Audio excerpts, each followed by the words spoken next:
There you go. You're up. Oh, man. We are off and running. All right. Welcome to another episode of Idiocracy Talk Radio. I am Dr. B. We got Matt and we got Josh, a.k.a. We Own Delhi, practically. The guy that changes his name like everybody else changes their underwear at least once a day, except for when you're playing golf and you accidentally shart, like Matt. Oh, man. Once you get to a certain age, don't trust a fart. I am not golfing tomorrow now because of that. Anyway, we're going to talk about how much it's nice to be a professional football player because you only get slaps on the wrist when everybody else gets put in jail for long times. We're going to talk about LA's mayor race. I believe it's their mayor race that was going on. Their mayor race. And then we're going to also talk about how California, even though most of the liberals want to talk about no kings, we still want to change our rules for governor election just because the rules want to fit us and not anyone else. Thank you very much. We'll also ramble on about other things. Everyone say hi to Paige. Hi, Paige. All right. This and much more on this episode of Idiocracy Talk Radio. Idiocracy. All right. Welcome back to another episode of Idiocracy Talk Radio. I am Dr. B. We got Matt. We got Josh, a.k.a. We Own Delhi. Practically. Air quotes. Air quotes. You're a fucking asshole. We'll talk a little bit more about that phrase and much more. So let's go ahead and kick it off. Let's start off by talking about how nice it is to have privilege. Hold on. Before we go there. No, already getting I just want to ask one question to somebody that works in a grocery store in this. Do they make this in one of the warehouses down there? Or do they just fill it with tap water and just put their logo on it? No clue, but it's I don't drink red water, so blue one. So if you can't see it, it's somebody works there. I'm just not going to mention any names. Tastes like crap. Hey, it's good water. Sponsor us, Kroger. Yeah.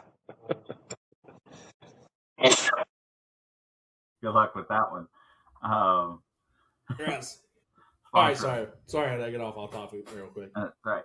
So anyway, let's start off by actually, it was a good segue, Josh, because let's talk about what it's like to have privilege, and I don't mean privilege like this made up, manufactured, fictional privilege that supposedly certain cultures have when it comes to, systematic or any other bullshit. But let's talk about the real privilege that comes with it. Does not matter what skin color you are, as long as you have enough green. And I do talk about money. Specifically talking about Rashee Rice. Did I say it right? Rashee Rice. Yep. Rashee Rice. Sorry. I try to get names right to be respectful. But anyway, Rashee Rice.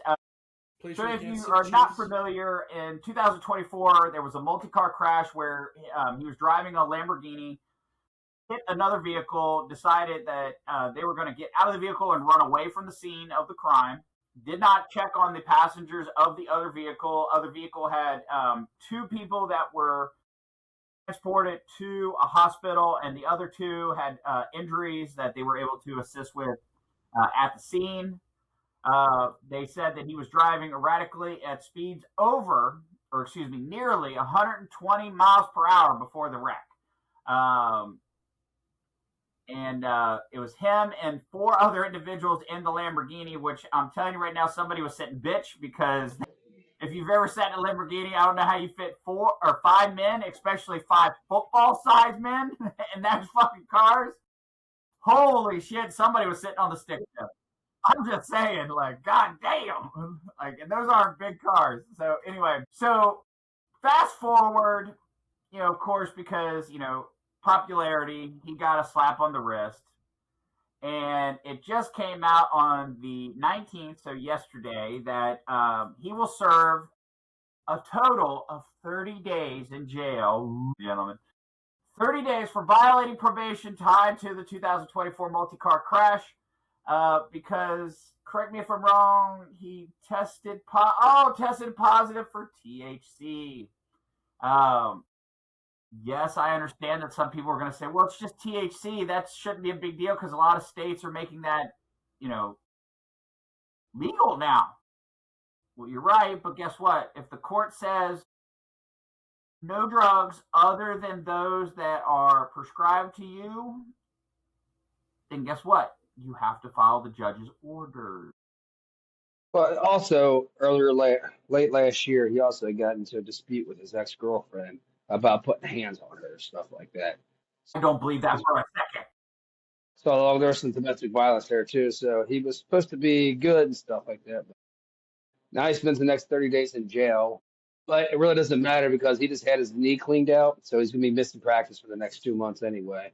Right. So again, no consequence. No. I mean, yeah, he's sitting in jail, but.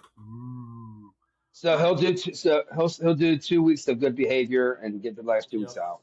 Well, let's be honest. Also, is he actually going to be in an actual jail? No, he'll probably be in the county.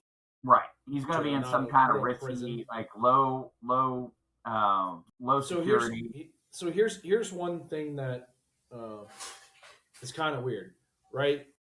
We've got a guy that was erratically driving, caused an accident, correct? And ran from it. Yep, He hurt the passengers in the other vehicle. He got basically a slap on the wrist. He's getting 30 days in jail. And that's after probation hit. The guy didn't suffer anything, right? He got suspended for 6 games by the NFL. That's the only thing. And So fine, game day checks. Whatever. We've got another football player. I don't know if you guys remember this. Probably about 6 years ago, I think, right about now. Maybe 5. 6 or 7. 6 or 7. 6 or 7. Okay. Very similar incident. Going over 100 miles an hour. Hits another vehicle. The passenger in that car passes away. That football player has been in jail for years now. And he's not, I think he's getting ready to be eligible for parole here in the next year to 2 years. But, like, what's the difference? Like, yeah, one died. Vehicular manslaughter is the first thing that's different. But the guy should have been spent some sort of jail time. I don't disagree. And like Matt, like you said, like the NFL took 6 games away. Well, why is the NFL causing more consequences than our judicial system? Yeah. And that's pretty much what my point was. Like, yeah, one caused a death and has got years in jail. Rightfully so. This guy, he hurt somebody, ran from it, and Hurt only got people. So my question to this situation is too, like, if you're driving erratic like that, isn't your car considered a weapon at that point in time? You know, when you cause a crash like this, like attempted murder. I mean, you could have got charges like that almost. So there's a fine line there, because here's the thing: like, if you use that judgment that a vehicle is always considered a deadly weapon, then every time you get in a car wreck, it's attempted murder. I'm not saying that. I'm saying driving 112 miles per hour, being clocked at 108 is the wreck. It's reckless endangerment. It's there's a lot of different things that can be piled on. That the fact that all he got was probation, and obviously this isn't his first offense. As you guys mentioned previously, I mean, his mother of 2 children has also accused him of physical assault, and there's a civil lawsuit accusing him of assaulting her for many months. So here's my question for that. Is it that breaking probation? Well, the accusation of assault on the mother was before the wreck. But yeah, this is a great example of, I'm guilty of one thing. I go out and do another thing because, you know what? I don't make one stupid mistake. I'm just going to continue to make stupid mistakes because guess what? There's no consequences. There's no consequences, so why not? You know, perfect example.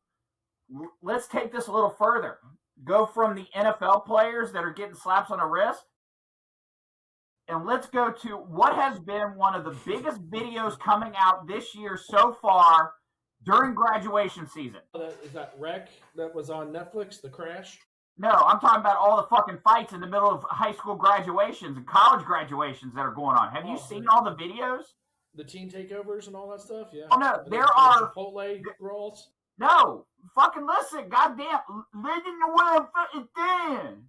No, I don't want to. You understand the fucking right thing? You doing fun. There's fights at graduation, you say. Motherfucker. Graduation. You know what that is? I know you did because you graduated from that crazy high school that really didn't teach you shit.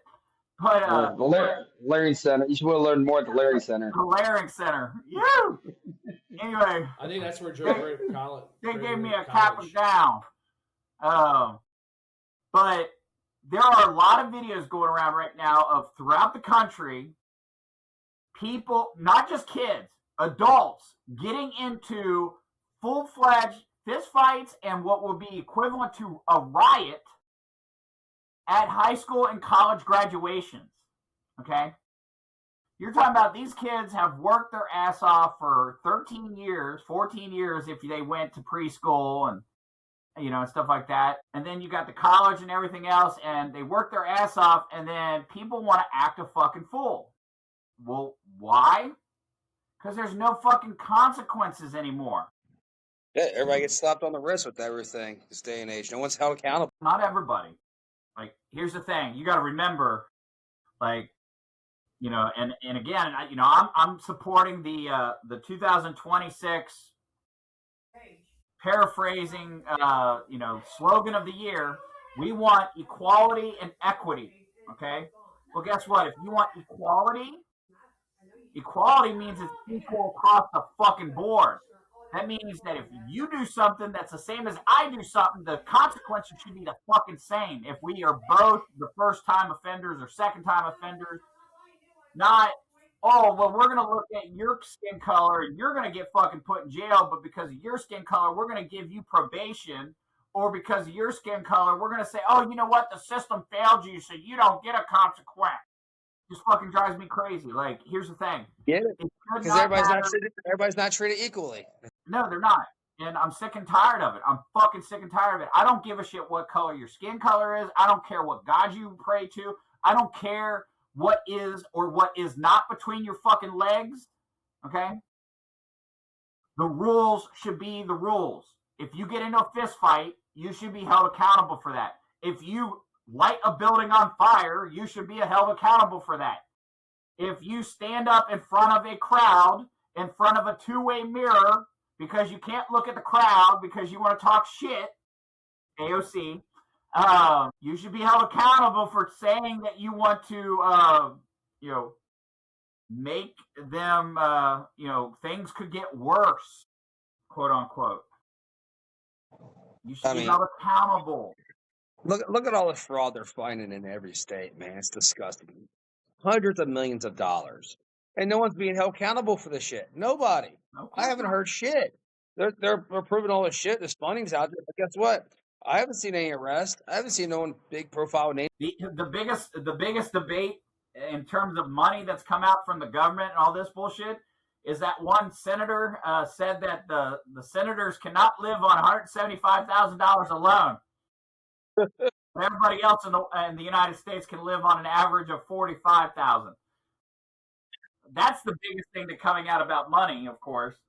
If I saw $1 from the Larry Center. Go ahead, Matt. Speaking of government shit, what about this LA race that's going on between Spencer Pratt and where are this crazy? I know you guys seen some. Before we do that, I want to share this video, and I want you guys to tell me what you're thinking, since we were talking about what we were talking about before. Yeah, let me get it up and then I play it. If it ever decides to play. That's what happens when you have the owner of Delhi. I'm trying. The freaking thing just sucks. You must have the guy fucking put BNG Electric hook it up. Now it's got to do the ad. By the way, it's Probably. don't sponsor us. Josh, just send me the fucking link. It's coming up now. Shut up. That's what he told his wife. It's coming up now. You see it? Yeah, it's crazy that brawl. You've seen people throw tables, chairs, whatever they could get their hands on. You talking about Probably a good inside the Chipotle. Yeah. It just seems like they want to fight just to be famous. That's what they want. It looks like. And then they wonder why businesses pack up and leave certain areas. There was the big thing about Walgreens leaving in Chicago. Hey, you know what? There's a lot of theft at this store. Walgreens is like, deuces. Here you go. Here's a little bit better. Yeah. Now, tell me the irony of this. You notice that half the group has masks on or big hoodies on. Tell me that wasn't cold planned, outside, bro. It was cold outside that day. Motherfucker, that's a fucking that's a COVID mask. That ain't a fucking like heat mask. I'm saying it's cold outside, but then you see the guy with the t-shirt on. Right. But the fact that they were, half the group was wearing masks, it's like, gee, I wonder if this was planned. Like, all those individuals are going to show up. I'm not saying the one group that doesn't have masks on knew about it, but the other group, it's kind of convenient. They all showed up with masks on and wearing similar clothing. But to your point, with the brawls in the high schools, the college graduations, the high school graduation, we're seeing this more and more lately, where these teens are taking over different areas and causing a big ruckus. They did it in Cincinnati. They've done it multiple times. They've shut down streets to do their little car races. They did it at opening day, which we talked about. Just the Chipotle. All in Chicago, there's a bunch of issues. California, there's a bunch of issues. These kids are going into the malls, going to stores, stealing shit and running out. And again, it's not just kids. Here's some adults getting into it. Which makes zero sense why adults are getting into it on a graduation. There you go. And you got a kid right there, like, come on. Right.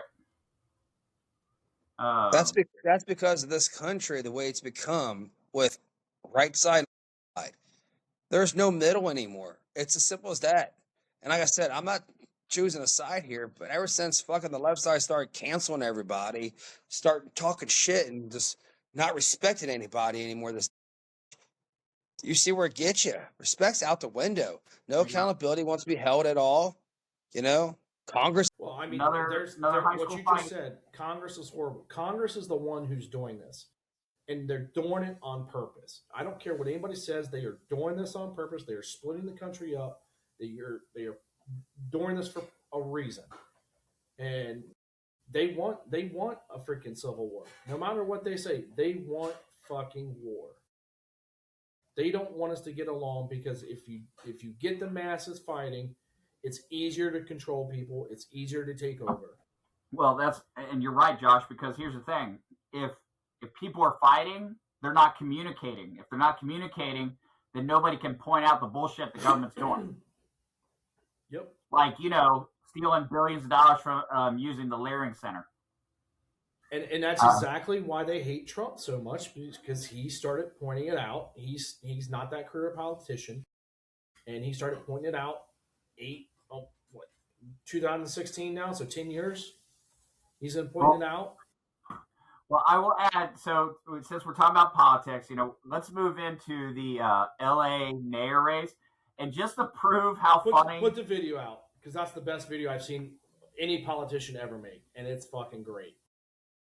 No, the Fresh Prince. The what? Oh, no. I will pull that one up, but I'm going to show you a video, and before I'm not even going to tell you if this is for or against the candidate. You tell me, and then we'll talk about it here, okay? Because I was rolling when I fucking saw this. Here we go. So their whole platform on that was, so again, I quote, that he does not believe that taxpayer money should be used to build new housing for unhoused people. that LA needs more police officers on the streets, and that what was the last part there? Oh yeah, and that employee unions should have a little less power than they do, or have less power than they do. Before you heard the first part, which was LA doesn't need this, if I took that off, you wouldn't really know if that was a video supporting him or against him, because, I mean, tell me how those three things are bad things. We're not going to use taxpayer money to build houses for the unhoused people, okay? We're not going to, instead of using social workers, because everybody wants to hug it out, and that solves everything, we're going to get more police officers that actually are going to do something. And then, I mean, Matt, we've talked about it, extensively. I mean, let's be honest. Unions are great in certain situations, and other times they are fucking terrible. I mean, I personally, as an ex-educator, have never had a union that did anything other than take my money. I mean, that's all they're good for. I'm sorry to say. That's exactly what they're there for. Is they want to take your money. Are they good in some situations from you getting fired? Some situations they're great. I mean, like I know, like a guy I know works in a steel factory, and his union takes, they take care of their people. They make sure people get raises. They make sure that rotations happen. They make sure that seniority happens. In terms of, if you come into this position and everybody else has been in the same position, it goes by longevity. Like certain situations like that, it works perfect. But there are other situations where unions don't fucking do the same thing. I can tell you right now, for my union, I know we pay for it's fucking horrible. That's where our union dudes go to, so they can travel all over the store to store. Which makes no sense. Right, they don't pay your gas to travel to the store. Well, I mean, that's any like government official too.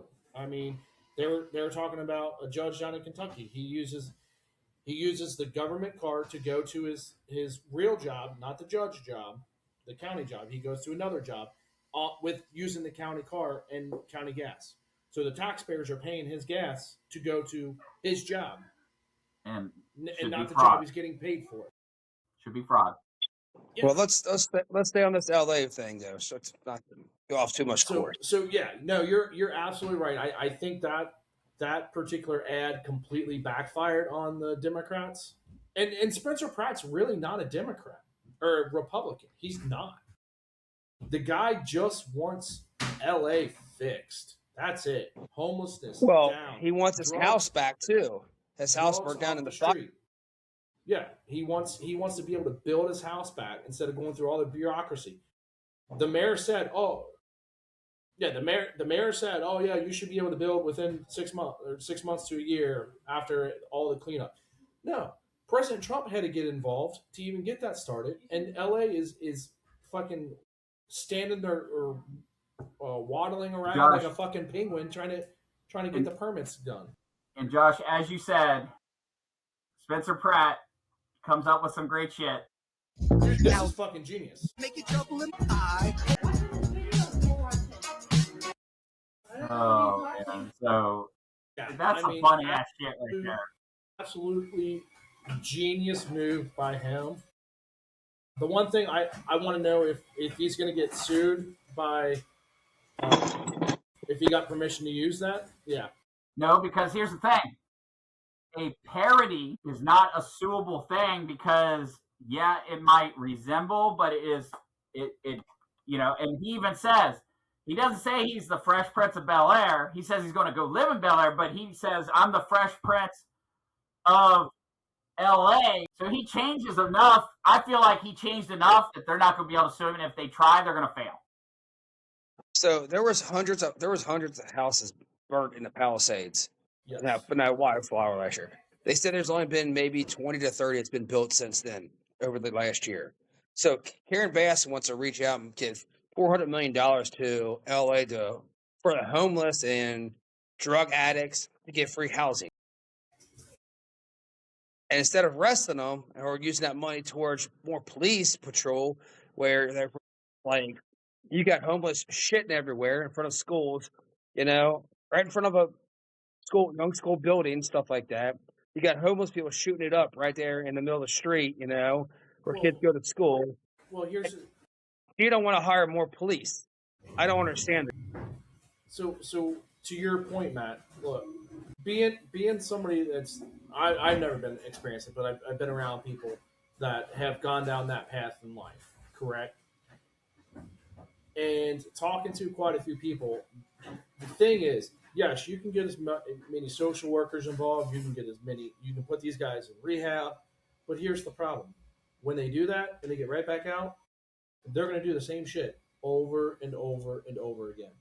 The only way they're going to change their life is if that person actually fully is committed to actually doing it. That's the only way they're going to change. And you're not going to force somebody to do it. They have to make that decision themselves.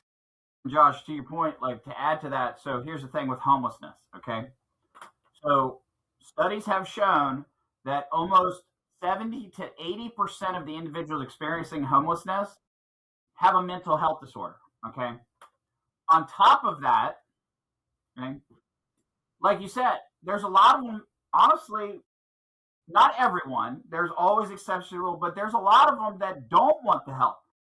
When I worked as a case manager for homeless people, I would literally come to them and say, hey, I'm going to help you get a house and we're going to pay for it for a year. They would say, no, I don't want it. What do you mean you don't want it? I don't want the responsibility. Boom, right there. I don't want the responsibility. I don't want to have to be responsible for paying bills. I don't want to be responsible for having to pay electric and stuff. I want to live on my own. Because you know why? They have to get a job. Right. Because then they actually have to contribute. Let's be real. The panhandlers, the people that stand on the corners, okay? I can only speak for Cincinnati. I can't speak other places, but I'm sure it's everywhere. Okay? Out of the people that stand on the corners, a very small percentage of those people are actually homeless. If you actually watch them, you will see a group of people get out of a vehicle, get dropped off at corners, and then picked up in shifts. It's their job. They have done studies that show that those people make upwards to possibly $50,000 to $60,000 a year because it's not taxed. Mm-hmm. Yep.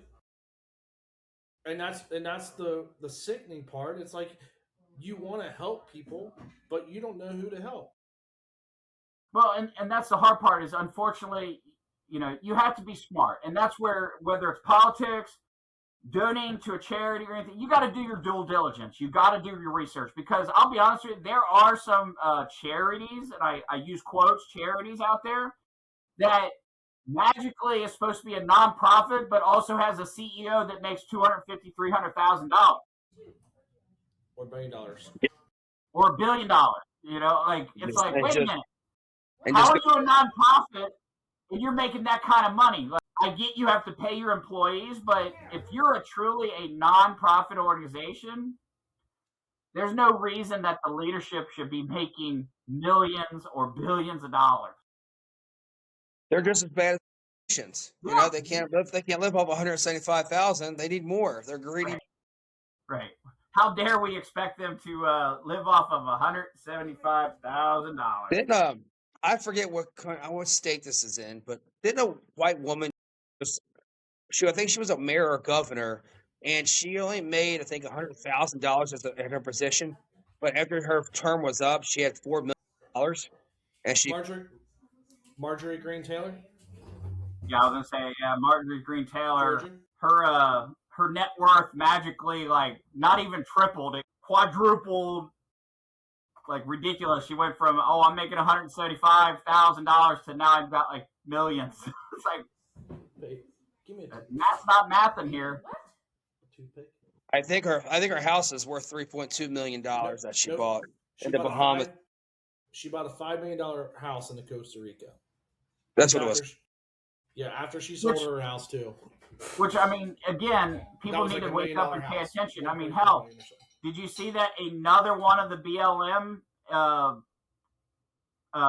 founders or whatever got caught embezzling money? Yeah.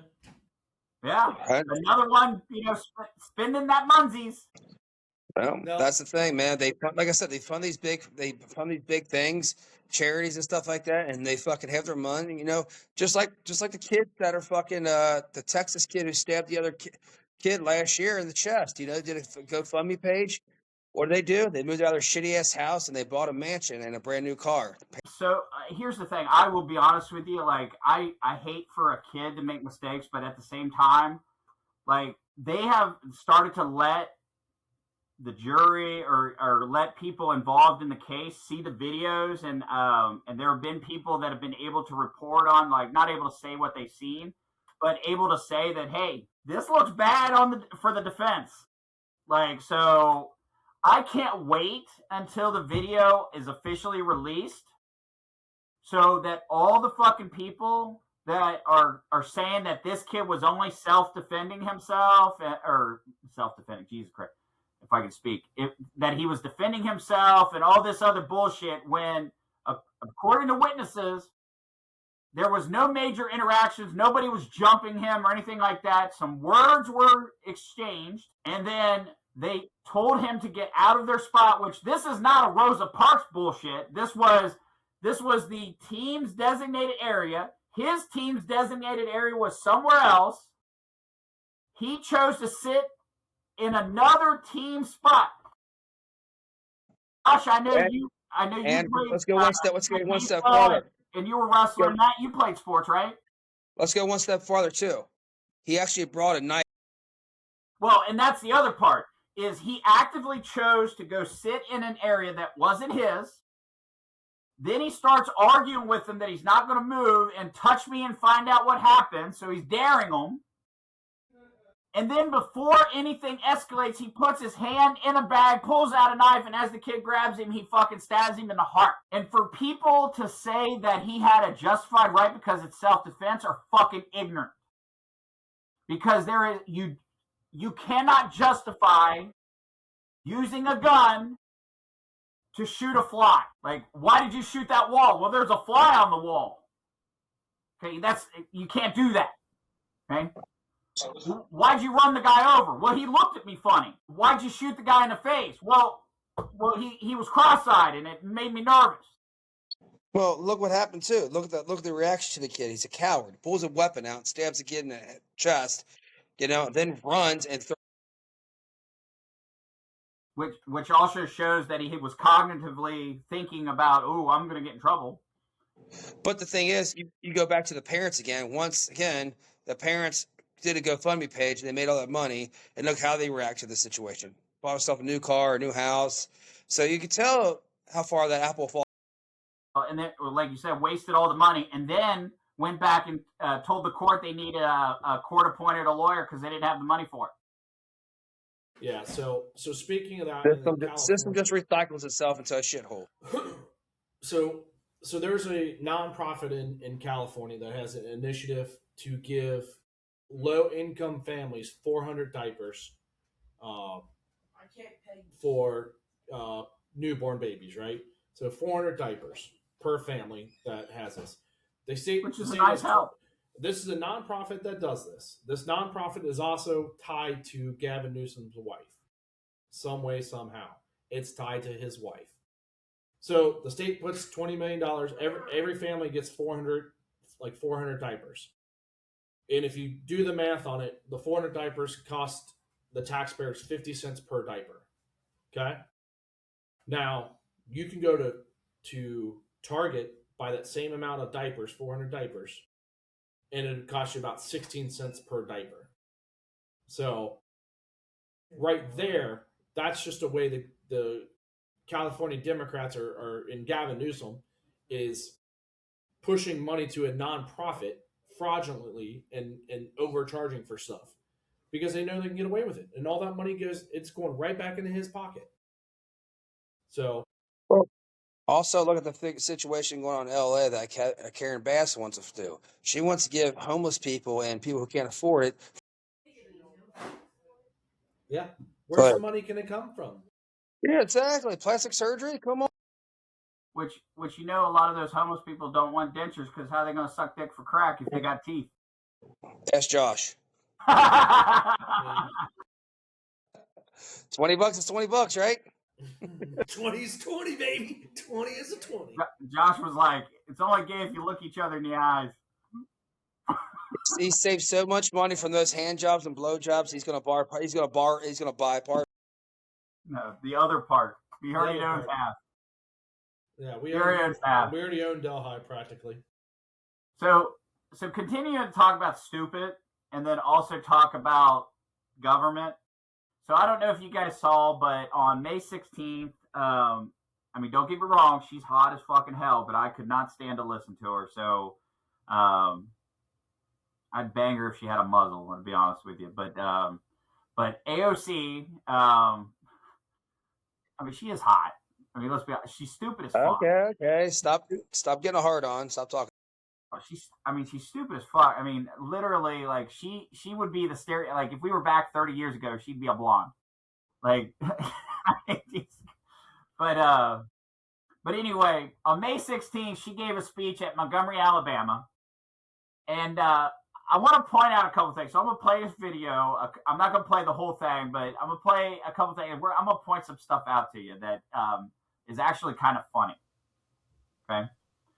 So here's the video. So first question, okay? Is she behind a bulletproof glass? Looks like it. It does look like it, doesn't it? Mm-hmm. But guess what? Guess what? That's not bulletproof glass. That's a two-way mirror. So he can see herself, but can't see out, but they can see her. You know why? Because the only person she could look at while she was lying was herself. She couldn't actually look at the people she was lying to. So anyway, you don't know if there's 10 people out there or 1,000. You hear that though? She's in that fight, shoulder to shoulder with them behind that glass. I got you from back here. So I'm not gonna play the whole thing, but she goes on to talk about how the North and the South need to meet, and that if things don't get improved, then we're gonna have to, they're gonna have to really figure, we're gonna take things to the South, and the North's gonna come down there and make things happen, and blah blah blah. It's like Civil War, right? It's like way to preach. Can someone tell her this ain't Captain America? Marvel. We're not doing a Civil War. Again, she wouldn't even be an extra in a fucking parody of Captain America. Well, if it was a fantasy for you, Hulk smash. it just showed. I don't know where I was going to go with this. Sorry, I lost my train of thought. Well, here's the thing. AOC's been like going out of her way to talk about things. She even was on a talk show recently where she's going off talking about like if the people in leadership doesn't change things, then it's going to get difficult for them and things are going to go badly. And the host literally has to like paraphrase for her and goes, "Well, you don't mean violence though, right? You don't mean violence." And she's like, yeah. Like she's sitting there, but at the same time, like they're the ones that try to say that Trump's the one inciting violence. It's like, I mean, that's the problem. They always blame Trump for everything, and they never look in the mirror because a lot of it's on them, and they know that. Again, we both can agree with this on 100%. All three of us can. If Trump cured, he fucking would get blamed for that too. It's as simple as that. That's just a way. They'd be against it. If he came out with a cure for cancer, they'd be against it, and they'd say that it was the Antichrist. And how dare anyone attempt to destroy cancer? How dare him play God? How dare him play God? So here's the and try to end cancer. Here's one of the funniest things that I found. So, what was the biggest thing that Trump during 2020? Trump was telling people that it's safe to take, and it's probably better for you to do than take the vaccine and any other medicine. What was that? The flu? I don't know. Ivermectin, right? Okay. So here recently, they are saying ivermectin is actually one of the things that is helping cure cancer. So just saying. So did we have the cure? Did we have a fucking cure the whole time? And these companies are just saying, no, we need to keep the Americans sick because it's if we keep. Well, if they come out and find out that they do have a cure for cancer, they're going to say it's his fault. There's no cure for it right now. Well, I know, but I'm saying if they did come out and say there was a cure for cancer, they'd still say it was Trump's fault.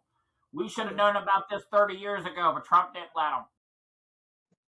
Well, 30 years ago, Trump was a Democrat. Right. Well, and that's just it. They blame him for everything. I mean, even when he was on their side. It's like it's just like going back to fucking Joe Biden when he was in office. 30 years ago, he said the N-word how many times when he was talking on Congress and stuff like that. But yet, we're going to vote for him. He talked about not having them going to school with his kids and everything else. But, of course, we can't call him racist. He's not racist. He's a Democrat. You can't be racist and be a Democrat. I was watching a TikTok the other day. I forget this. I think it's Katie Stumpton. She's a Republican down in California, or not California, Florida, and she goes to all these rallies by Democrats, and she just wants to go on and just portray and goes in, and they try kicking her out. They're like, "Oh, we have a wall right here, but you're against building walls, like I can't come over here." So it's funny. She did all these from the early 2012. Hillary, then when I forget the vice president's name, Jesus Christ. Kamala Harris stuff she said. And they're like, the way she played it out is, can you believe that he said this? And that's all he said. Or this person said this. Then she read the quotes to these people at these rallies and stuff like that. They were like Democrats. And they're like, yeah, Trump's bad. And then at the end of the thing, he'd be like, oh yeah, Hillary Clinton said this back. It's just hilarious. And she's like, oh, they're like, no, she didn't. Fuck you. Where's your proof? You're evil. Like, 100%. No, if you actually look it up, they said it. It's just so stupid how contradicting it. They have always said it. You go back to Barack Obama. Barack Obama on illegal immigrants. He said they need to get out. He was the chief of deportation. I mean, he deported more immigrants than any other president. So, and he said it. Bill Clinton has said it. Hillary Clinton said it. Every single Democrat, all the way up until Barack Obama, has said bad things about illegal immigrants. They don't need to be here. So, all of a sudden, Trump's doing it, and Trump's the bad guy. Well, Trump's doing something about it. That's the problem. They didn't do much about it, even though they did something about it. But, they just don't want Trump in office. Again, if you look at Trump's policies, a lot of the policies that Trump has is right there on the left/center. A lot of his policies are exactly what Democrats used to run their whole campaigns on. Trump hasn't gone to the right. He has stayed pretty much left to center. So, and it's pretty funny. People don't realize that. There we go. Jack and learning English. That's illegal. That's racist. We don't want these people to learn English. Well, no. It's not racist because Obama said it, but the minute Trump said it, it's fucking, he's a Nazi. He's a Nazi king. Again. He's a king. I forgot he's a king that got elected.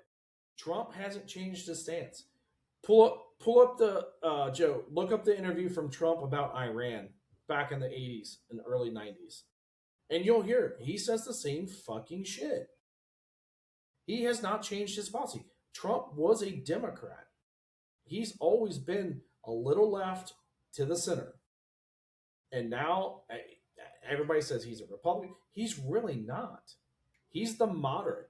He's always been. I mean, is he stupid with his mouth and his tweets? Yes. 100%. That's the only reason why people hate him. So, I mean, that was 1980. And he hasn't changed his stance on Iran. Well, he hasn't. It's not just Iran. Here's the thing: don't get anybody other in the country, in the world. He has a strong belief that guess what?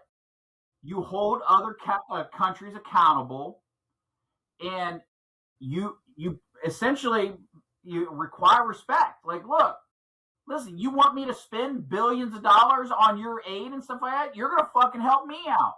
If you're not, then you're not getting my money.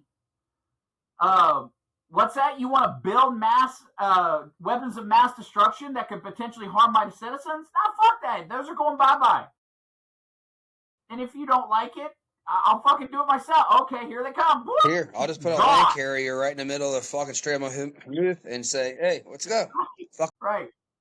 I'll show you who has the #1 blue water navy in the fucking world. Well, the thing is, this is also a personal vendetta against China.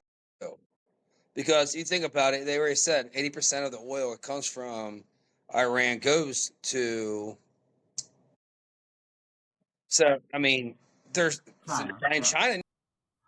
Well, my thing is, I don't disagree with you. Do I think that his primary reason was China? No, that just happens to be an added effect because I guarantee he's doing negotiations with China and he's saying, look, like some of this shit's got to stop. Or, hey, we need to work some shit out. Or let's make some trade deals and stuff like that. And right now you guys are giving us the raw end of the deal and we need to fix that. And they're probably like, let's be honest. Here's the thing. History has shown, and that's where people need to do their history lessons. And I'm talking real history, not that fake Democrat bullshit history that's made up and paraphrased to meet their agenda. I'm talking actual history. If you look at it, fuck that reparations bullshit. Here's the thing. Full month? I'm perfectly fine with reparations as long as you get every country in the world to pay reparations to the individuals that were enslaved in their country over the millions of years. So guess what? Black people are going to pay white people. White people are going to pay black people. Black people are going to pay Irish. Irish are going to pay Vikings. Vikings are going to pay. Everybody's going to pay everybody. And guess what ends up happening? My wallet stays the same and yours wallet stays the same because everyone in history has been a fucking slave at some point. The difference is, guess what? None of us experienced slavery today. It had no. So is it irony? He went to South America, took over that country, kidnapped their freaking president, took over the country, a lot of minerals and a lot of oil supplies. Then he goes to the next big oil supply in the Middle East and stops them. China was trying to South America, try to get some of their stuff too, their oil and stuff. But he stopped both. Then in America, we are #1 in why is our prices going up like crazy? I don't know the oil did, but so I'll tell you the reason why. So there's a thing called OPEC. OPEC it's pretty much a monopoly on the oil game. You got all these countries that are in there. They can only produce. They can only sell so many per day. The UAE just left OPEC. And what that's going to do, it's going to cripple OPEC so that way the UAE can actually produce more oil, sell more barrels per day. And if OPEC goes away, they're the ones who controls the oil prices. They're the ones that control the price. That's the main reason that oil is expensive as it is because of OPEC. Correct. You get rid of OPEC, each country had their own way. But if we have all these if we're like #1 in the world with oil, why can't we produce it here? Because we don't have refineries? No, we got plenty of refineries. So like Canada. Canada doesn't have the refineries because their crude oil is so thick. So they ship it down to the United States to the refinery. We refine it and we give it back to them. We sell it to them. So we've got plenty of oil, and our refineries are. Then why's our gas prices the way they are? Because of OPEC. It's OPEC. OPEC controls the price of the barrel, no matter what. If the price of the barrel is $100, these gas companies are going to charge an arm and a leg. I mean, think of it in the terms of a monopoly. Let's say our government says, "Hey, you know what? No federal taxes on gas price or gasoline." But then OPEC comes out and says, well, we're going to raise the price of a barrel by $30. So just because they got rid of the taxes, you're still paying $5, $6 a gallon. And just like California, that's why they have a different tax on their gas. That's why If you go to California, it's $7 a gallon instead of $4.11. Where you see $4.11 at? It was just at Kroger's right the street. Yeah, you use your dollar off, motherfucker. No, it dropped down to $4.11.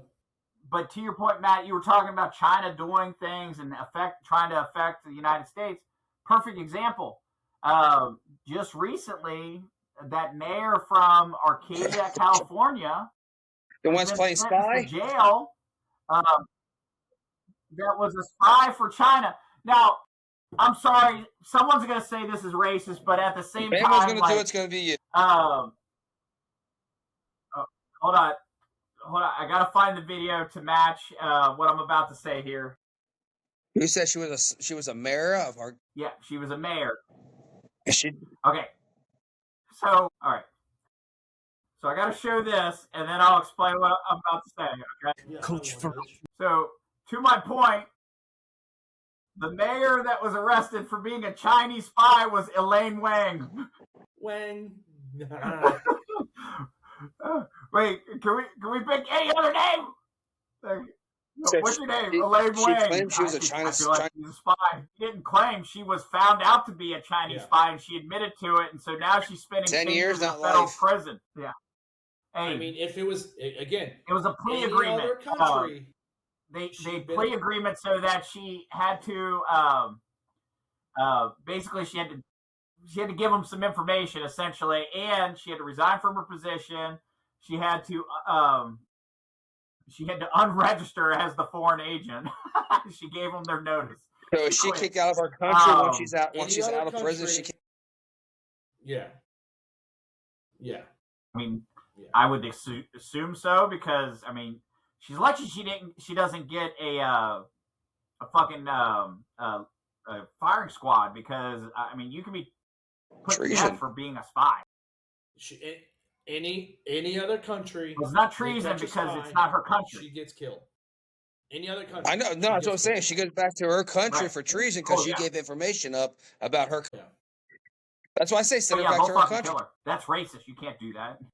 We don't deport. We don't deport. We import. Right. We don't even import. It is racist to make it a streamline that is more up to date in terms of people coming into this country to where they must learn English and bring us their. Oh wait, that was Obama. Yeah, but you know why? Sorry. You know why he can get first black president. Which is funny though. Here's the thing. Okay, I want to point this out. Like, Bama. That's great and all, but the funny thing is by saying that he's the first black president, and they talk about systematic racism. Okay, they talk. I hear people talk about systematic racism. Well, here's the funny thing about that. Why is he the first black president? Because both his parents aren't black, are they? Nope.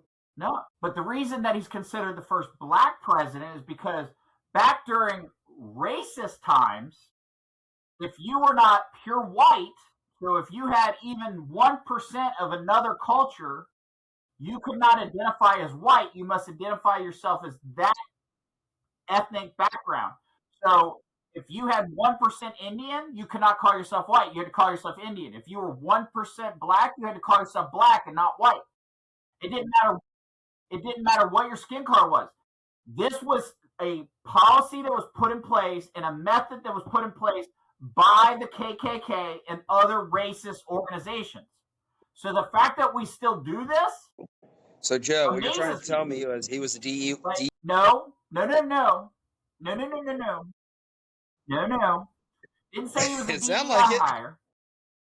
What I'm saying is that if you want to be authentic and factual, he's not our first black president. He's our first mixed president. That's right, because Michael will be our first one. Michael Obama, Michelle. Yeah, I knew you were talking about. No, he ain't getting. AOC running for vice. Be the first transgender. No, that's going to be AOC and Kamala Harris as president, vice president. Dumb and Dumber. Dude, if that happens, dude, I might. I told you if I would tell you what, if Michelle runs, she wins it. Even though she doesn't know a lick of fucking politics, policies, she would win.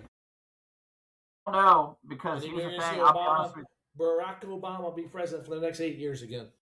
Well, here's the thing. I'll be honest with you. I don't know if she would, because she's been saying a lot of things that are distancing herself from other people. Now granted, she's saying things that supposedly aren't racist because, if you're not white, you can't be racist, which is bullshit. Because again, get your facts straight. The minute you start talking shit about another group of people based on their color of skin or anything like that, you're racist because you're bringing race into it. When you generalize an assumption on an entire group based on skin color, you are talking race. Yeah. So I'm going to get a little bit off topic, and it's still about the United States. How everybody we don't ever do that. Everybody says America's so terrible. We're the biggest bullies in the world. We're so terrible. We're the only country that people that hate it won't leave. But yeah, I mean, everybody wanting to come here, but we're so bad. We're so terrible that people refuse to leave, even the ones that hate it. I was reading an article, and this kind of opened my eyes. I agree with Joe here. I think he's going to say. Pause for a moment. Everybody, be excited for a minute. Yeah, Josh read an article. Yes. No. Now hold on. Did you read the article, or did you have ChatGPT read it to you? ChatGPT read it to me. There it is. There it is. So what happened in 1945? What happened in 1945 that changed the world? I mean, which part? Are you talking about Germany surrendering, Japan surrendering? What was the biggest thing that happened in the year 1945 that changed everything? World War II ended. No. That was the pretty biggest impact. If you're talking about nuclear weapons being Oppenheimer. There you go. Oppenheimer. There might have been two. There might have been two nuclear bombs that dropped on Hiroshima and Nagasaki. Just saying. So, who else had nuclear weapons at the time? No one had nuclear weapons. They were working on nuclear weapons. So it was an arms race. So everybody calls the United States a bully. Everybody, there's a lot of people say we're so bad, we're so terrible. We dropped the 2 bombs, killed a bunch of people during the war. That's great. But guess what the United States did not do after? Drop anymore? They didn't drop anymore. They didn't hold the world hostage. They could have. Because every country was literally scared that the United States could just drop a bomb on them at any time. I mean, the fact that we had nuclear weapons and no one else did, we could have easily went to every other country during the treaty signing and said, all right, fuckers, I own you all. I own you all. I'm taking everything. But they Good didn't news. do that. Germany combined everybody and we're taking over. New management. Thank you. And the United States did not do that. That shows restraint of a country. All they cared about was, peace on earth. They wanted peace. Shit happened. They were drugged into that war. They were drugged into World War I, and they didn't want to. And we showed the restraint. We could have controlled the world. Hold on. Get your facts straight. We did not want to get into World War II. World War I, we had the open stance that we were staying out of it. However, we were actively providing aid and weapons to our allies. No, I know that, but we still were. Well, didn't want to get into it. But then we purposely, by we I mean the government, purposely put weapons on certain ships as we like to call a tripwire. So when those ships were attacked by German U-boats or German ships, and they blew them up, we said, "Oh hell, they killed Americans," and then we got involved, which is a good thing. Don't be wrong, because if we wouldn't have, Germany would have owned pretty much the whole world, except us. So, but anyway, we showed massive restraint. We didn't hold the world hostage, and I mean, for anybody to say how bad America is, and I mean, we're coming up to our 250th birthday. It's absolutely asinine to even say that. It's like we could have ruled this whole fucking world, and we chose not to. We chose peace throughout the world, the country. Look at our president. What has he been saying? I want peace. I want peace. That's it. Hopefully now, Ukraine and Russia, it sounds like we're going to probably finally get an end to that here real soon. This Iran conflict, let's get through that. It'll probably end here this year. So Joe, and then there's Hey Joe, I think you agree with me. I think we're actually proud of Josh. Going to the Learning Center and learning all this makes us proud. It was proudly spent. I appreciate it. Josh was so excited when his tutor came up to him and said, I'm going to teach you your ABCEs. And he said, you forgot the D. And he said, no, I didn't. I'm going to put it in you. You're disgusting. No wonder you went to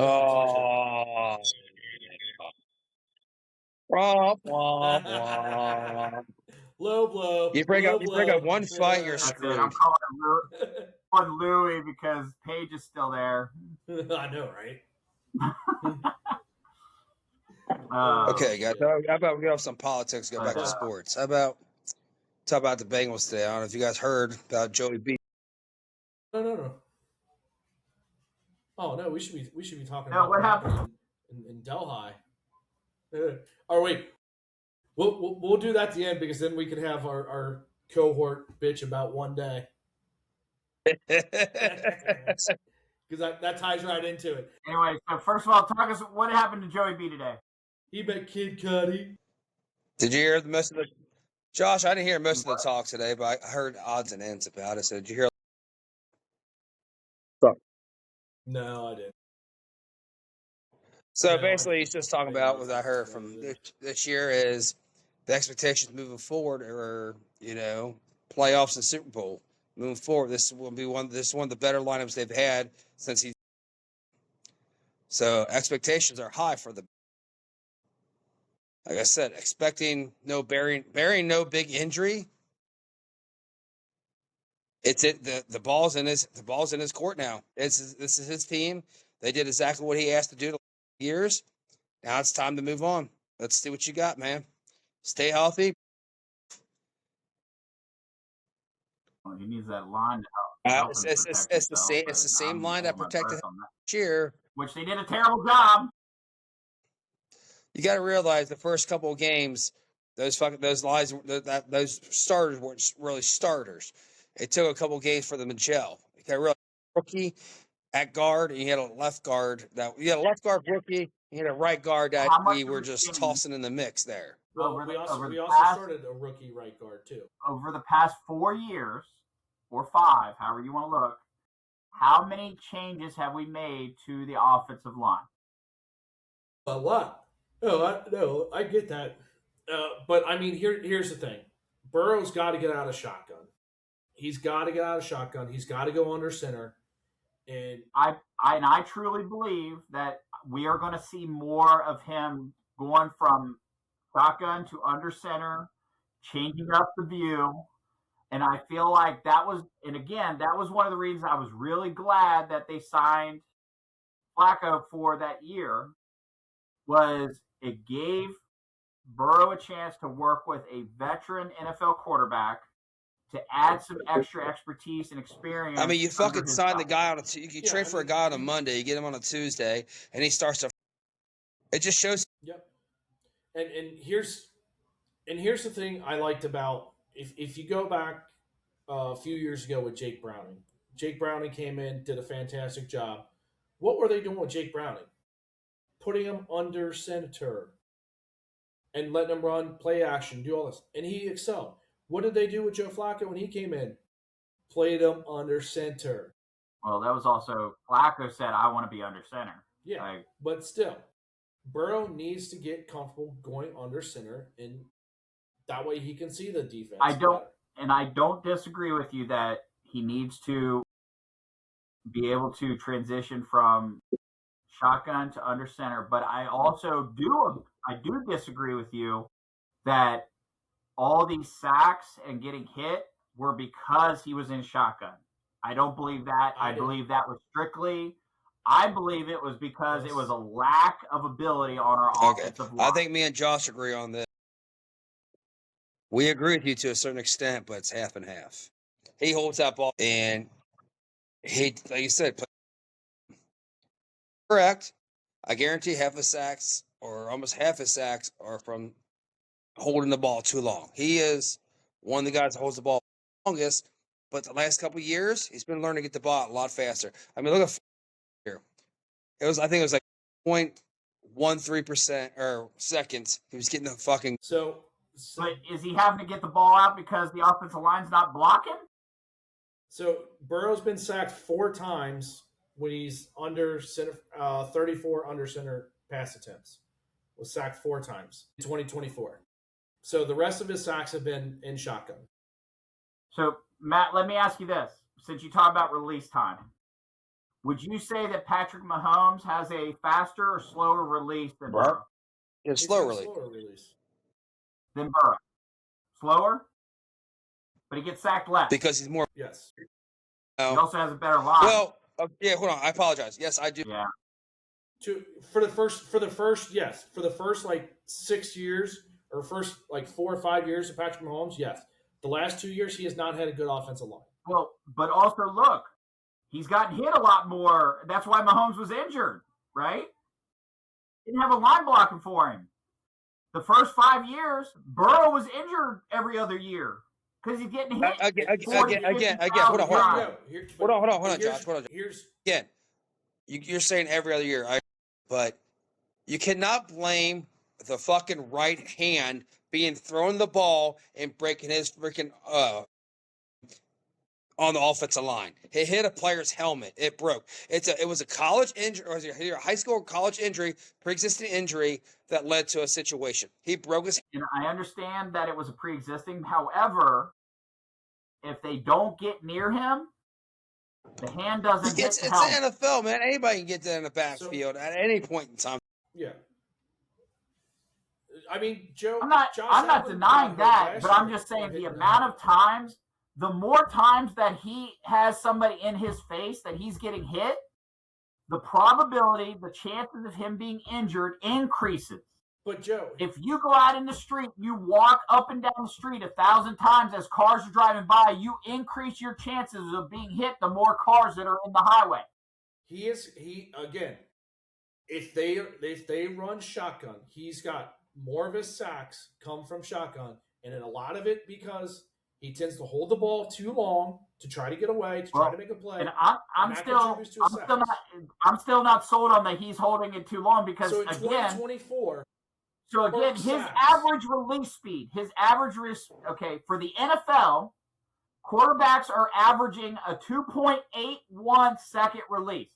Burrow's release ranges from 2.5 to 2.75, which is still faster than the average quarterback. You're talking about more recently. No, I'm talking on average.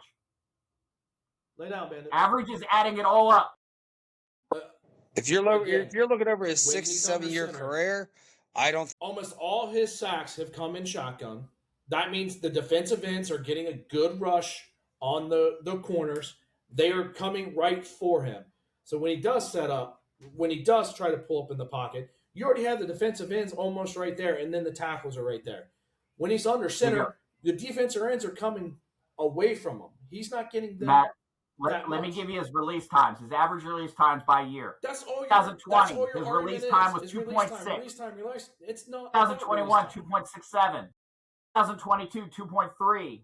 2023, 2.37. 2024, 2.6.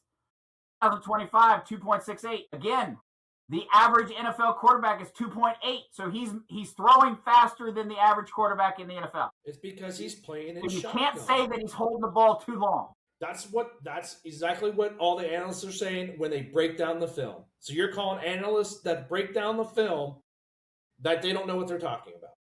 The same analysts that every single game will sit there and look at you when a Steelers player blatantly does a foul and doesn't get called, and they go, oh well, yeah, that wasn't a foul. But then the same exact thing happens and the Bengals do it. They're like, oh, look at that bullshit. Yes, I'm calling those analysts a fucking idiot.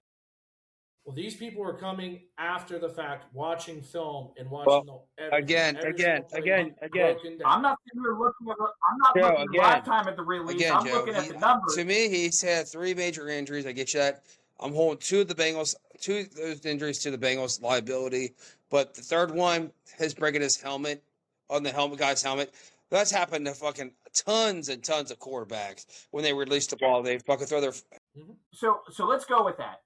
I'll accept that the one injury wasn't their fault; it was his. 66.6% of his injuries are the Bengals' fault. That's over 50%. I mean, we went to the Super Bowl with one of the worst offensive lines probably in history.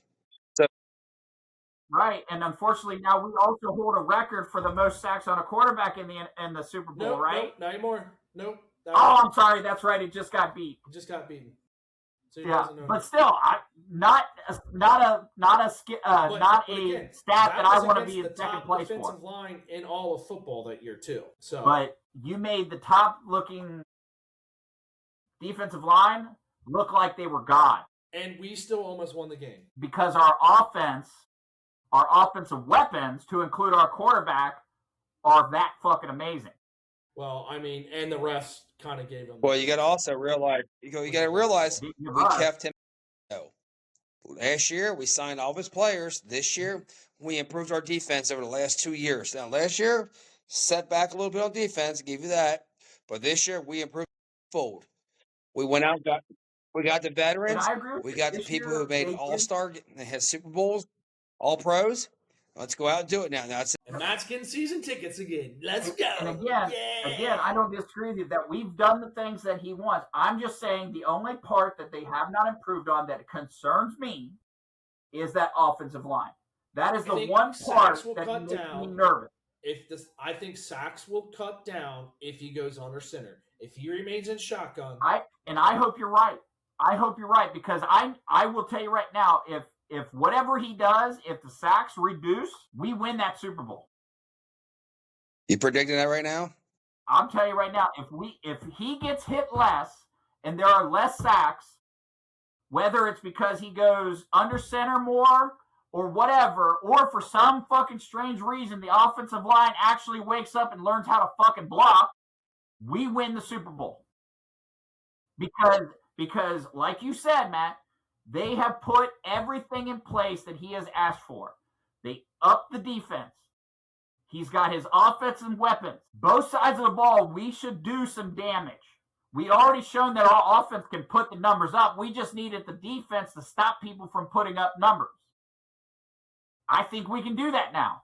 Like I said, if he doesn't get sacked as much as he has in the past, we're going to fucking waste. Quote Joe on it. Quote. But also quote that, again, the only thing that I'm concerned about right now is that offensive line. And I tend to lean on the offensive line more because, I didn't play in the NFL, but out of my years in playing football, I was an offensive lineman. So I understand the importance of blocking for your quarterback, the importance of blocking for your running back.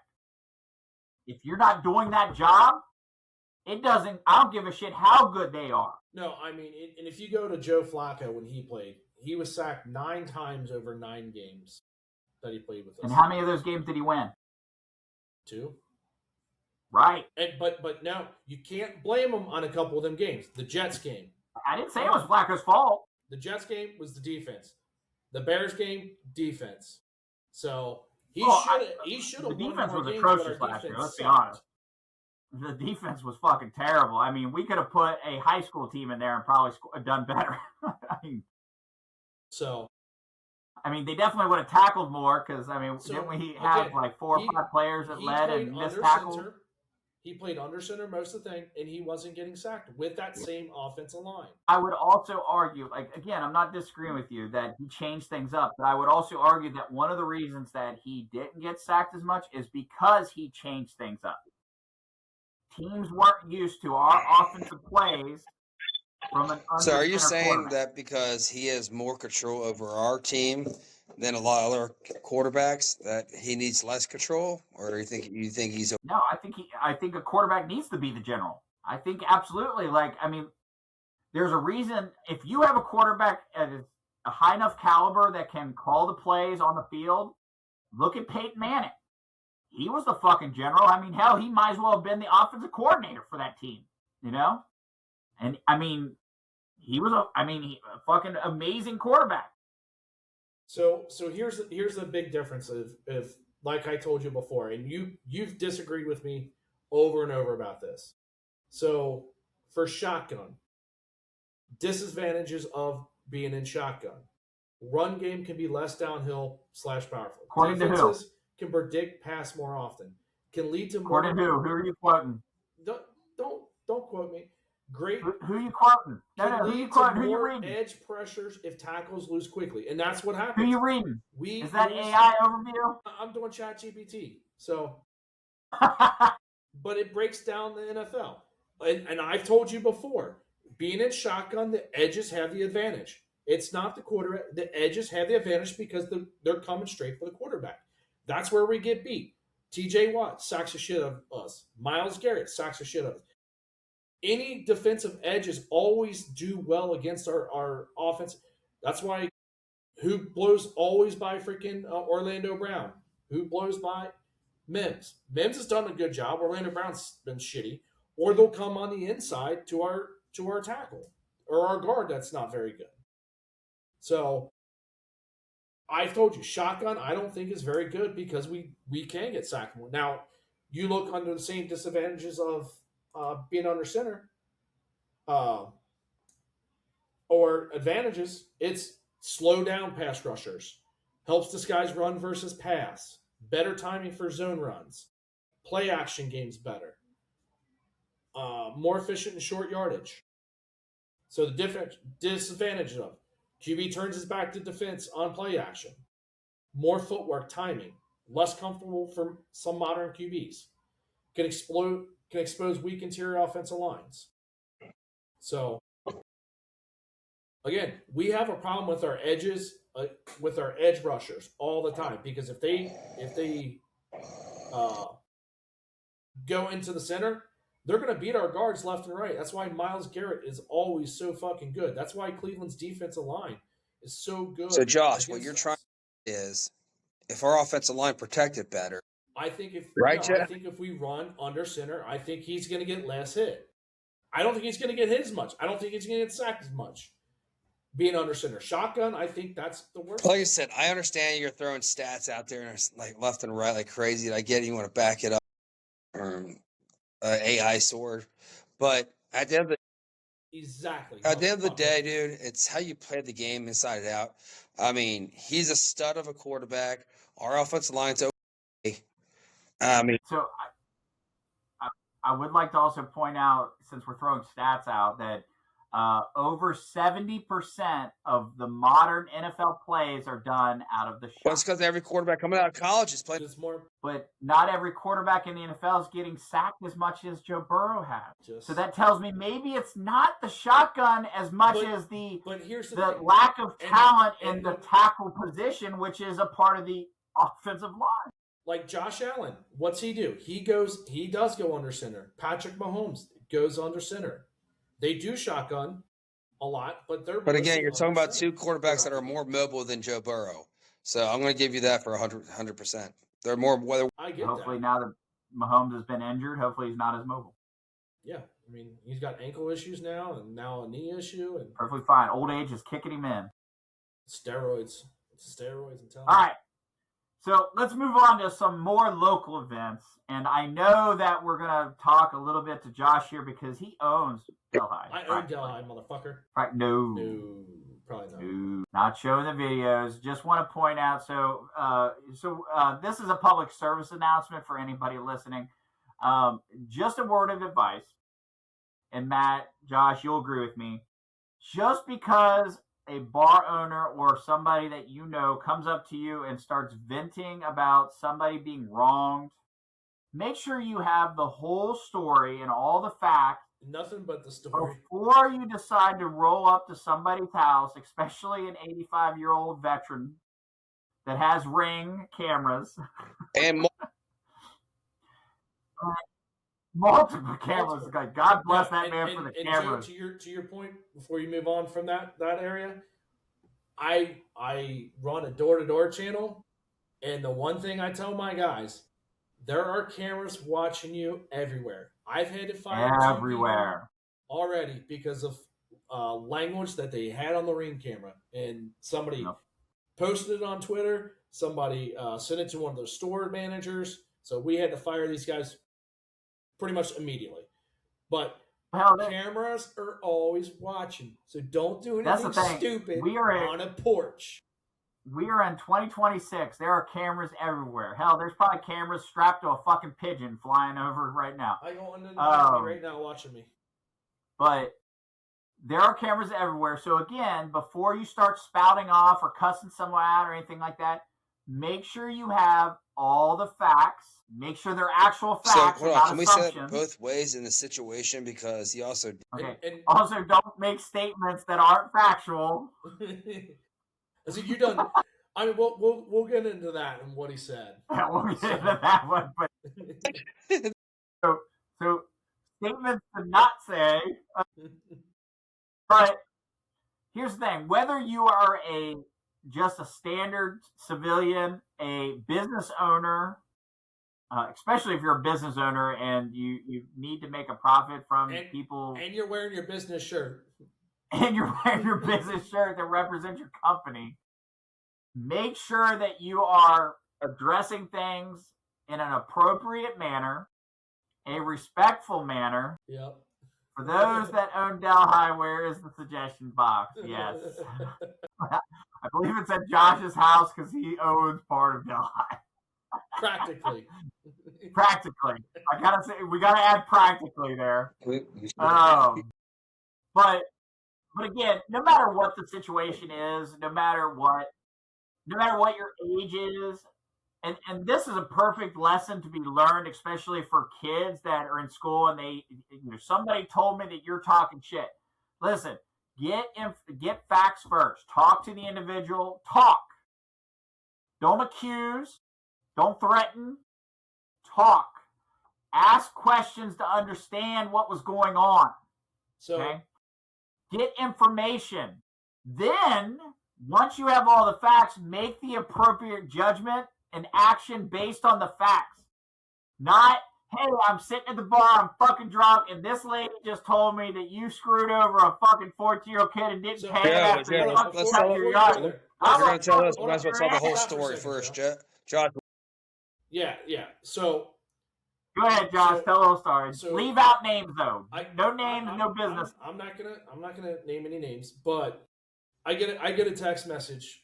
Except for Delhi. From somebody on this podcast named Matt about somebody posting something on Facebook that tagged a certain person that we both know. It kind of looked like he was the one that screwed over this 14-year-old kid. So basically what happened was a lady posted on Facebook that this person put screenshots of the guy's house, the address, all this stuff on Facebook. Said this guy, her son went cut his grass. This guy refused to pay the kid. So all the comments started bashing this guy, saying people were going to go to his house, damage his yard, do all this crap to this person. No one knew who this person was. All we knew was it sounded like he screwed over a 14-year-old. We knew one side of the story. 14-year-old didn't get paid for doing a job. One side of the story. Only knew one side of the story. So that went for about 2 days? Less than 48 hours. Less than. So less than 24 hours. The Facebook post was moderated. It was updated to say, no, this person that we all know was actually with them and kind of was their backup. So now we knew it wasn't him that they were talking about, because Matt asked me the question, hey, is this his house? I'm like, no, it's not. It's not where he lives. This is somebody else's house. So there was the Facebook post was updated saying he wasn't his because it made that guy look bad right then and there. So I'm sure he was getting shit. He was tagged in it for that way. He was tagged in it, so it looked like he was the one that didn't pay the 14-year-old kid. 48 hours later, the granddaughter of this gentleman that supposedly 81-year-old veteran posted a big long thing saying that her grandpa was harassed by 3 people coming up, and she had video evidence of exactly what happened. And so during the conversation, this guy that we all know, he told the guy, "What do you need your shoes on for?" I was like, "What? You're just being an asshole." He was like, "You don't need your fucking shoes, man. Fuck you." I was like, "You done fucked up. We own Delhi practically." And he basically treated the guy pretty bad, pretty shitty. So, and then there was the video of the grandpa interacting with the 14-year-old kid, and exactly what the post said. The 81-year-old veteran, had a deal for this kid to pay him $40 to cut his grass, weed eat, clean up the yard. Paid the kid $40. He's like, "I got you 20." The kid said, "I'll come back to finish up because it's getting ready to rain." And before the kid left, he asked the guy. He only finished half the yard. He only did the front yard. He had not cut the back. Correct. He only did half the job. So that's why he only got $20. So he got half the pay. And he was going to come back to finish the rest of it. Supposedly. And after the fact, after he got done, he asked the guy, "Hey, do you have any more of that Diet Pepsi or Diet Coke?" And the guy's like, "Absolutely." It's like, do you want like sweet tea to go? So the guy was genuine, very nice, and offered the kid a drink, and the kid got the drink, and he left. And now everybody started reposting it. It damn went near viral everywhere in Delhi, Western Hills, Green Township, Cleves. Well, it ended up in Columbus. Technically, did go viral in Delhi because Delhi has a population of 500. So little bit more than that. But so there were 450 people reposted it, so it went viral. But one of the problems is the guy said we're all business owners, and when you're a business owner and you post that your son doesn't do that, and then it also comes out that you were begging people to come to your store, to come eat at your store, and come drink at your bar, it makes you look pretty bad. And then on top of that, you got somebody to come with you that was pretty much already wasted from going from one bar to another to your bar. You get him to come with you when he's already inebriated to come give attitude for this 81-year-old veteran without telling him the full story. So, well, I'll be honest. I also would love to have been a fly on the wall to hear, was this the mom being ridiculous? Yes. Or did the kid come home and give her a completely different story? Which then, again, why you should always ask questions before you assume anything. Exactly. It's like, did the kid come home and say, "This guy only gave me $20 for the job and he promised me 40 and blah, blah, blah." Like, I would love to have heard the conversation that the kid came I want home you both to hold on for a second. Mom. So again, we were talking about politics earlier and how people can't be accountable for situations. Then you were talking about how the fights broke out in fucking Chipotle and accountability is not right. So therefore, the kid comes home, tells mom, mom goes and bashes this 81-year-old veteran on Facebook, giving his address out, shitting all over him, when the full story is told. Okay. Hold on. Well, So hold on. Do we actually know so that? Mom doesn't know the whole story. Is the son mom, or is mom just a complete fucking situation?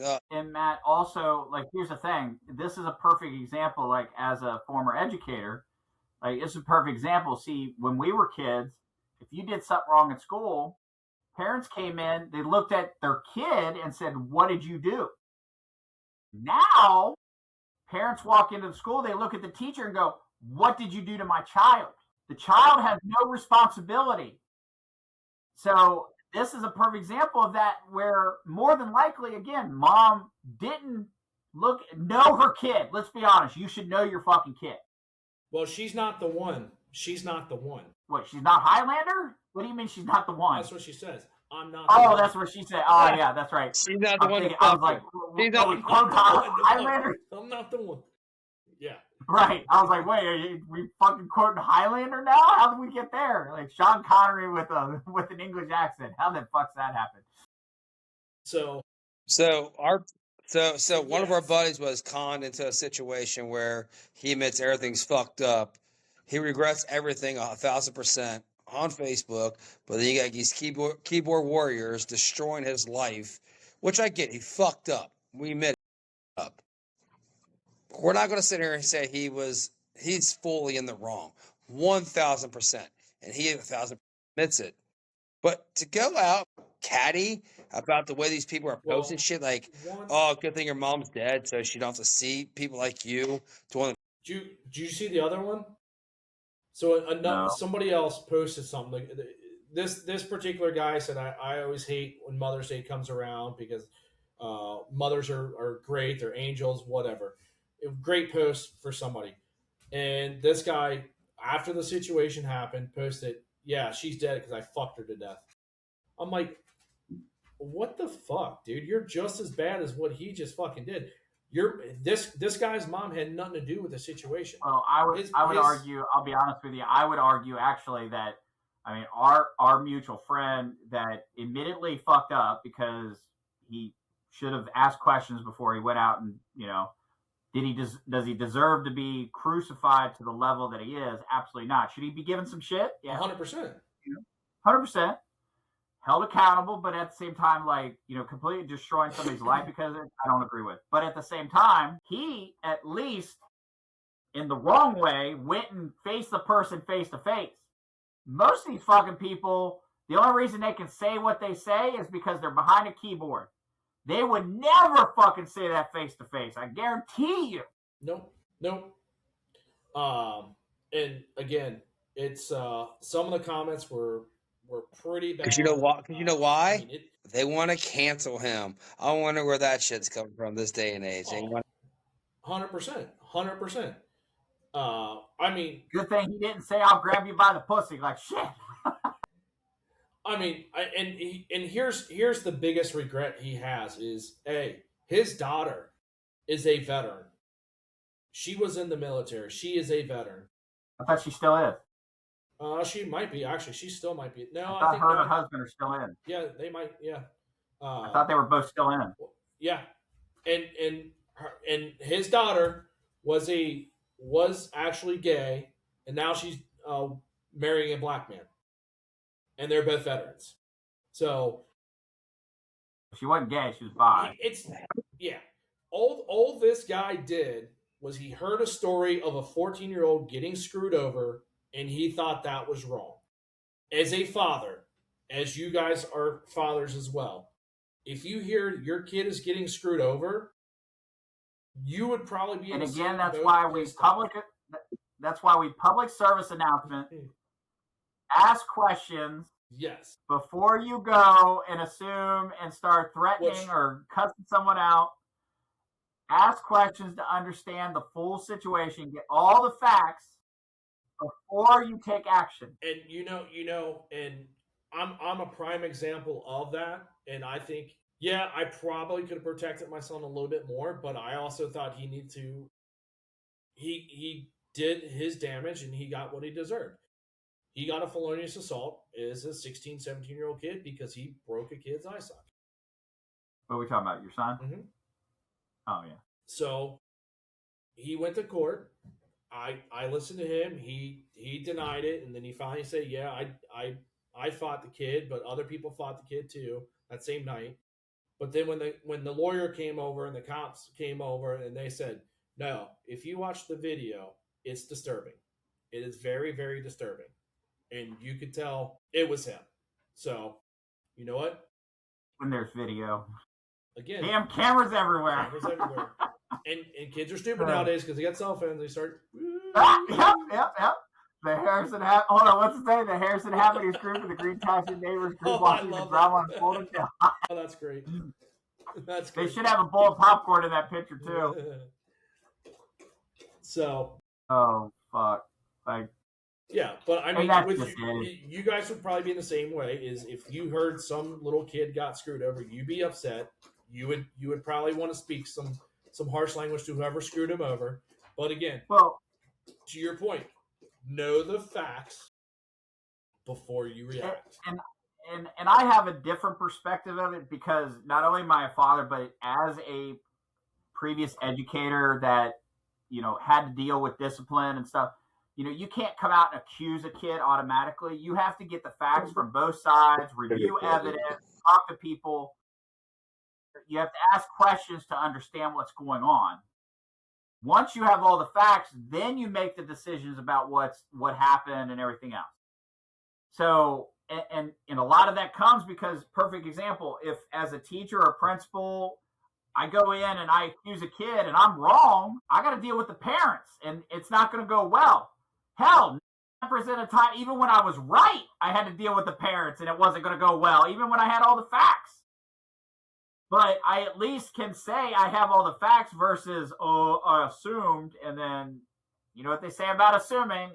You make an ass out of you and me. Look where it led to you. You're the owner of you. Look where it led. Who was that? Who practically was that our friend behind you? It's a shadow. It's an image of me. The shadow knows. Tell your brother I said hey. So Go figure. Wait. The other one. Me or the other one? Josh, I missed your sister-in-law.